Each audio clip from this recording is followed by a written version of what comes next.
bonjour les jeunes, ça c'est pour vous, ça c'est pour vous aussi. Est-ce que vous connaissez YouTube? Oui. Ben moi je suis youtubeur, je filme les jeunes dans la Vous rue. avez combien d'abonnés? Je sais pas, je crois 30 000. Et je viens vous avertir moi les jeunes que vous allez mourir un jour, est-ce que vous le savez? Qu'un jour tous les deux vous allez mourir. Mais la grande question c'est qu'est-ce qui se passe après la mort? C'est ça moi que je viens demander à vous qui êtes jeunes. Qu'est-ce que vous croyez après la mort? Est-ce que ça s'arrête ou ça continue? Ça continue. D'accord, qu'est-ce que vous croyez alors vous? Dieu va venir, il va juger si on va aller au paradis ou en Très bien, ben c'est le sujet. Donc vous êtes quoi, musulman ou chrétien? chrétien. D'accord, comme moi. Et votre ami, qu'est-ce qu'il croit lui? Le chrétien aussi. D'accord, alors tous les deux, vous savez que si vous m'avez parlé de Dieu, il y a quand même un paradis et un enfer. Alors c'est-à-dire qu'aux yeux de Dieu, vous, tous les deux, comment est-ce que vous savez si vous faites du bien ou du mal? Comment est-ce que vous le savez tous les deux? Ça se voit, c'est genre. Si on fait du mal, c'est genre donner un truc, Ouais, genre faire du bien, faire plaisir à quelqu'un. d'accord, alors on va voir. Vous connaissez la loi des 10 commandements? C'est la loi que Dieu nous a donnée, qui est gravée dans votre cœur et dans le mien. En fait, elle définit aux yeux de Dieu si nous sommes quelqu'un de bien ou pas. Alors je ne vous juge pas parce que je ne suis pas mieux que vous, moi j'ai cassé la loi. Comme ça, c'est annoncé d'avance. Et je ne vais même pas aller jusqu'à 10. Il y a un commandement qui dit tu ne mentiras point. Est-ce que ça vous est arrivé tous les deux de dire un mensonge? Comment on appelle quelqu'un qui dit un mensonge?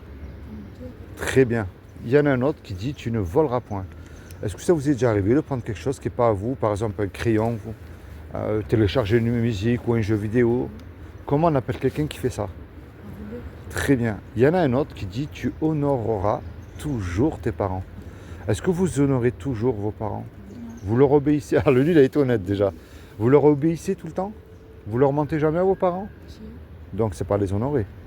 Et il y en a un autre qui dit tu mettras toujours Dieu en premier dans ton cœur.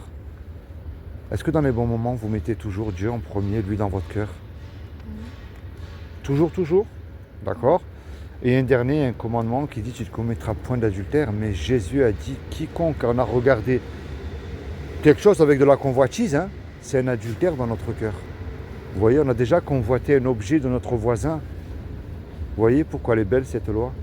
Elle montre que je n'ai pas le droit de vous juger parce que je l'ai fait moi, comme vous ça. Mais je reviens vers vous avec la loi. Vous l'avez dit vous-même que vous étiez menteur, voleur, que vous n'avez jamais honoré vos parents. Vous êtes aussi adultère de cœur. Si Dieu vous juge là sur la loi, tout de suite, est-ce que vous êtes coupable ou innocent tous les deux? Parce qu'il y a écrit dans la Bible, lorsqu'on casse un seul commandement, c'est comme si on les a tous cassés aux yeux de Dieu. Alors, est-ce que vous êtes coupable ou innocent là? Et là, c'est le paradis ou l'enfer? Et ça ne vous fait pas savoir quelque chose dans votre cœur que vous risquerez d'y aller? Ça vous fait pas peur dans votre cœur? Est-ce que vous voulez savoir ce qu'il faut faire pour éviter alors justement d'y aller? Est-ce que vous savez déjà ce qu'il faut faire? Ah oui, oui. Dites-moi alors vous. Faire du bien. Alors, on n'est pas sauvé par nos œuvres. Déjà, nous sommes sauvés par grâce. C'est une grâce que Dieu nous accorde. C'est pour ça qu'il y a 2000 ans, Dieu a pris une forme humaine, comme une main qui rentre dans un gant. Il s'est habillé d'un corps qui est Jésus, le Christ. Et Dieu a dit, quiconque croit que Jésus est le Fils de Dieu, qu'il est ressuscité du royaume des morts le 3e jour, il aura la vie éternelle à mes côtés.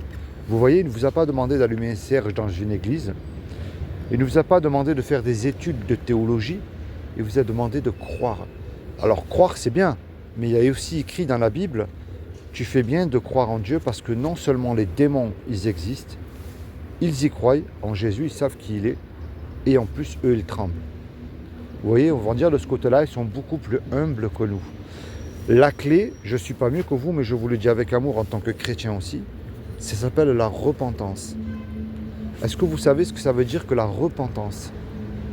Ça veut dire que dès aujourd'hui, vous prenez conscience, parce qu'il n'y a pas d'âge. La mort peut arriver à tout moment, jeune ou moins jeune, on est d'accord sur ça. C'est que vous prenez conscience qu'aux yeux de Dieu, vous êtes pécheur, et vous vous repentez de vos péchés que vous commettez avec foi. Vous placez votre foi en Jésus seul. Je prends le mensonge, c'est plus simple sur le banc. Vous allez dire si je mens à mes profs, mes amis, mes parents. Je m'en fous, personne ne le sait. Mais j'ai pas le droit, moi, de faire ça. Il est mort pour ça à cause de mes péchés à la croix. J'ai plus le droit de faire ça. Il m'accorde le paradis gratuitement. Sinon, ça veut dire que moi-même, je lui crache une deuxième fois au visage. C'est ça la foi chrétienne, vous voyez? C'est comme si que tous les trois, on commet un braquage. On se fait attraper par la police. La police nous conduit tous les trois au tribunal. Et puis le juge, il dit, vous voyez, tous les trois, je vous laisse le choix. Vous me déposez une caution de 15 000 €, vous partez tous les trois 20 ans en prison. Nous n'avons pas l'argent puisqu'on s'est fait attraper par la police. Et la police ne veut rien savoir aussi, le juge non plus. Mais il arrive tout à coup un homme qu'on ne connaît pas. Et cet homme-là, par amour pour nous, il décide de donner l'argent. La caution, elle est payée, le juge, il est satisfait, il nous libère. Mais imaginez-vous dans le film, cet homme qui a donné l'argent, il se présente en retour devant vous. Qu'est-ce que vous allez dire à cet homme-là, sincèrement? Il vous a libéré de prison, il a donné l'argent. Qu'est-ce que vous allez lui dire? Merci beaucoup. Eh oui. Ben vous voyez cette image que je viens de vous donner, c'est ce que Jésus-Christ a fait pour vous sur la croix il y a 2000 ans. Quand Jésus est mort à la croix, il est mort pour vos péchés. Mais il est ressuscité aussi. Il faut que vous le confessiez de votre bouche, qu'il est votre sauveur et Seigneur. Vous comprenez? C'est important. Le salaire du péché, c'est la mort. Mais placer notre foi en Jésus-Christ et le reconnaître comme sauveur et Seigneur, et croire dans notre cœur avec foi qu'il est ressuscité des morts, eh bien vous avez la vie éternelle à ses côtés. Est-ce que vous avez déjà lu la Bible tous les deux? Est-ce que vous avez une Bible à vous personnelle? Parce qu'il faut lire la Bible pour connaître Jésus. C'est très important. Est-ce que vous voulez une Bible gratuitement? Je vous la donne. Et vous? Eh bien je vais vous donner une Bible. Comme ça vous connaîtrez Jésus.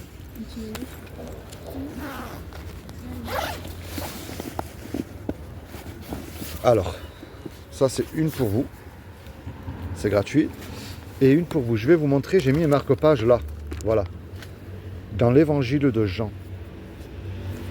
Commencez à lire l'évangile de Jean pour connaître Jésus. Ça c'est pour vous, c'est gratuit. Lisez-la tous les jours et avec foi. C'est ça qui demande Jésus. Ce que vous comprenez, vous le soulignez, vous allez dire, mais c'est fou, c'est pour moi ce verset. Et puis moi, ça sera différent. C'est comment vos prénoms tous les deux? Théodore, Nicolas. Théodore et Nicolai. Ben, ça m'a fait plaisir d'avoir échangé avec vous. J'espère que vous allez lire la Bible. Et puis merci d'avoir accepté ces quelques minutes. Bon, j'espère que vous allez la lire la Bible. Hein. Tu veux quoi, la chaîne? Oui, s'il vous plaît. Alors Marc, écrit Nice,